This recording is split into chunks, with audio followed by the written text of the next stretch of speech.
Assalamualaikum warahmatullahi taala wabarakatuh. My name is Adilla Binti Ruslan and my matrix number 068421. Thanks to Lokesh for giving me a chance to explain for my part. We'll be looking forward at our topic, which is domestic violence has impacted the victims with nightmare. And today, we'll be discussing for my part, which is how to prevent the domestic violence in the community. To get started, let me change my outfit first.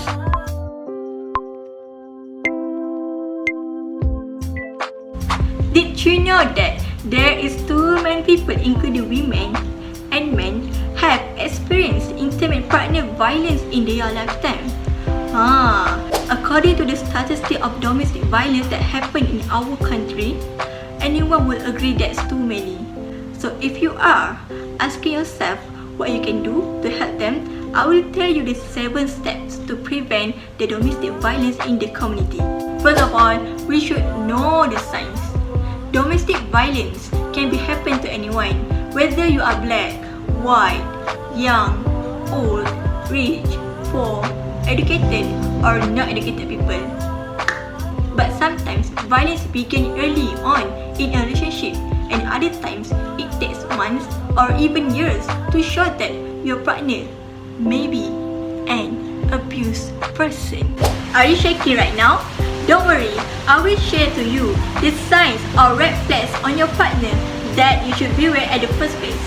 For example, your partner being jealousy over your friends, and then your partner doesn't want to spend time with you, controlling all financial decisions, preventing you from working, pressure you to have sex even you don't want to, intimidating you physically, especially with a weapons, making you feel guilty all the time with the problems that you guys had in a relationship, and the last one, embarrassing or shaming you even in the public.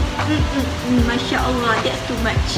Secondly, do not ignore it. Police officers tired hearing the same thing from the witnesses again and again. For example, sir, this morning I just heard some noisy from my neighborhood. Then I decided came out from my house to see what happened to them. Unfortunately, I saw a domestic violence movement happen between them. But nah, I just refuse because I don't think that I want to get involved with their problem. Yeah, so I just pray good for them only. The police will be like, darling, if you hear your neighborhood engaged in a violent situation, please call the police. It could save a life. Okay? Third, lend an ear. If someone ever confessing to you that they are facing domestic violence in their relationship right now, you should listen to them without any judgment. Believe what they are talking to you and ask them how to help. For the next one, be available. If someone that you know, like your mother, your sister-in-law, need your help and thinking about to run away from their partner, be ready to help them. Keep your phone with you and the ringing on. Make sure you have guests in your car and discuss an escape plan or meeting place ahead of time. Besides that, check in regularly. If a loved one or a friend is in danger, reach out regularly to ensure his or her safety for their good sake. Do not forget to write it down. Write every document in every incident you witnessed and include the date, the time, the location, the injured, and the circumstances. All these informations could be very useful in later police reports, court cases, and both criminal and civil. And for the last step, this is very important.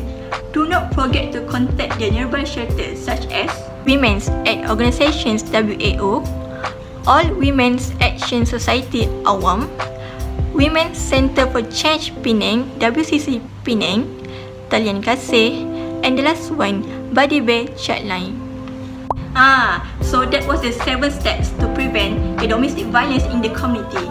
Now, Naziha will talk about the conclusion for this topic, which is why domestic violence should be taken seriously. So, I will pass this pen to Naziha. Naziha?